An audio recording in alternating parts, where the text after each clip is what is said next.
অনেকেই আমাকে জলখাবারের recipe share করবার জন্য বারবার অনুরোধ করেন, আর তাদেরই অনুরোধ রাখতে আজকে আবারও একটি জলখাবারের রেসিপি শেয়ার করছি। রান্নাটা ভীষণই সহজ, আমরা হয়তো মাঝে মধ্যেই বাড়িতে বানিয়ে খেয়ে থাকি, কিন্তু একটু অন্যরকমভাবে। এর মধ্যে আমরা কারি পাতা ব্যবহার করি, আমরা সর্ষে ব্যবহার করি, আবার পেঁয়াজও ব্যবহার করি। তবে আজকে আমি কোনোটাই ব্যবহার করব না, বানাবো একদম আমাদের বাঙালিদের ঘরোয়া চিড়ের পোলাও। আর এই চিড়ের পোলাও বানাবার জন্য নিয়েছি এখানে আমি 200 গ্রাম পরিমাণে লম্বা এবং পাতলা চিড়ে। তবে খুব বেশি পাতলা চিড়ে নেবেন না। চিড়ের পোলাও বানাবার জন্য কিন্তু আলাদা চিড়ে পাওয়া যায়, আর চিড়ে ভিজিয়ে খাওয়ার জন্য আলাদা চিড়ে পাওয়া যায়, এবং চিড়ে ভেজে খাওয়ার জন্য কিন্তু আলাদা চিড়ে পাওয়া যায়। আপনারা সেইভাবে এবং সেই চিড়েটা দেখে চেষ্টা করবেন দোকান থেকে কেনবার। 200 গ্রাম চিড়ে নিয়ে খুব ভালো করে ধুয়ে একটা বড় ছাঁকনির মধ্যে জলটা ঝরাতে রেখে দিয়েছি, যাতে চিড়েটা ভিজে যায় আর নরম হয়ে যায়।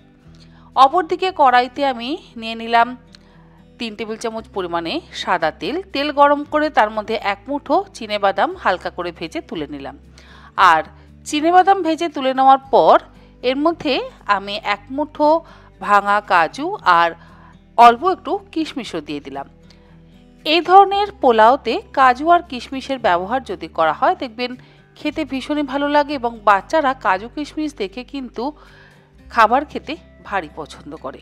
কাজু আর কিশমিশটাও হালকা করে ভাজা হয়ে গেলে তুলে একটা আলাদা পাত্রের মধ্যে রেখে দেব।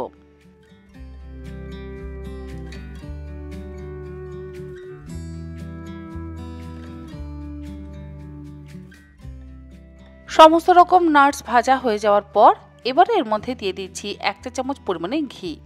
যেহেতু পোলাও সেই জন্য আমি ঘি ব্যবহার করছি। ঘিটা মেল্ট হয়ে গেলে ফোড়ন দিয়ে দিলাম 2 টুকরো দারচিনি, 3টে ছোট এলাচ, 3-4টে লবঙ্গ আর অল্প একটু জয়িত্রী। ফোড়নের সুন্দর গন্ধ বেরোতে শুরু করলে এর মধ্যে দিয়ে দিলাম 1 চা চামচ পরিমাণে মিহি করে কুচিয়ে নেওয়া আদা। কোনো রকম পেঁয়াজের ব্যবহার কিন্তু করব না, আবার গোটা জিরে বা সর্ষেরও ব্যবহার করব না।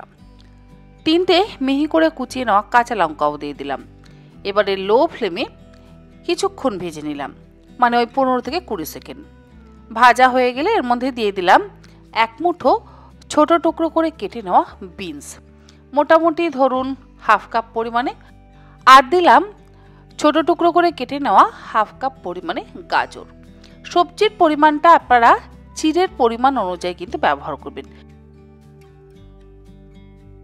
সবজিগুলো ভাজবার সময় এর মধ্যে দিয়ে দিলাম 1/4 চা চামচ পরিমাণে লবণ। লবণ খুব বেশি ব্যবহার করবেন না, নিজেদের স্বাদ অনুসারে লবণটা ব্যবহার করবেন। আর লবণটা একটু বুঝে ব্যবহার করলে দেখবেন রান্নার স্বাদও কিন্তু ভালো হয়। লবণ দিয়ে ভাজা হয়ে যাওয়ার পর এর মধ্যে অল্প একটু ক্যাপসিকাম কুচি দিয়ে দিলাম।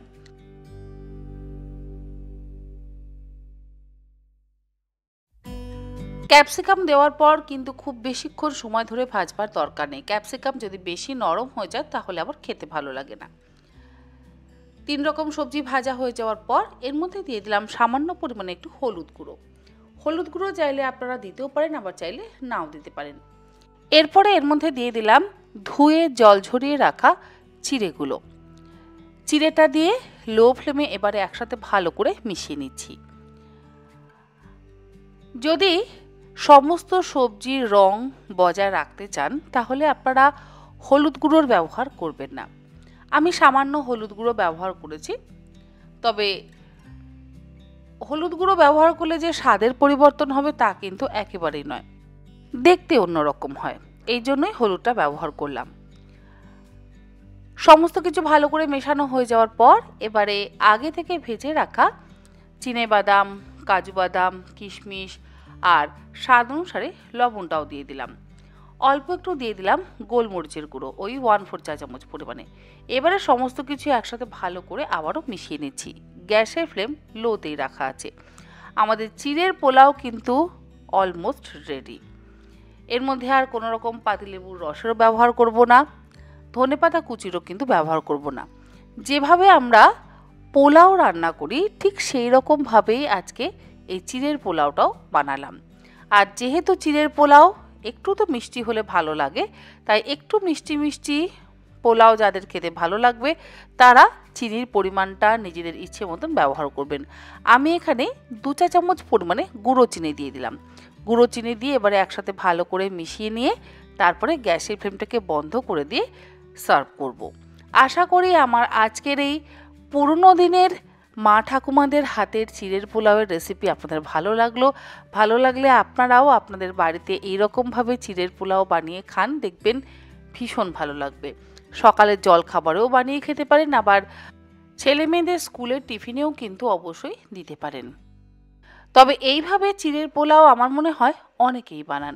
কারা কারা এইভাবে চিড়ের পোলাও বানান তারাও আমাকে কমেন্ট বক্সে কমেন্ট করে জানাতে কিন্তু একেবারে ভুলবেন না। আজ তাহলে এই পর্যন্ত। আগামীকাল আবারও নতুন ধরনের ইন্টারেস্টিং কোনো রেসিপি নিয়ে তন্হির পাকশালাতে হাজির হয়ে যাব। আপনারা সকলে ভালো থাকবেন, সুস্থ থাকবেন। ধন্যবাদ।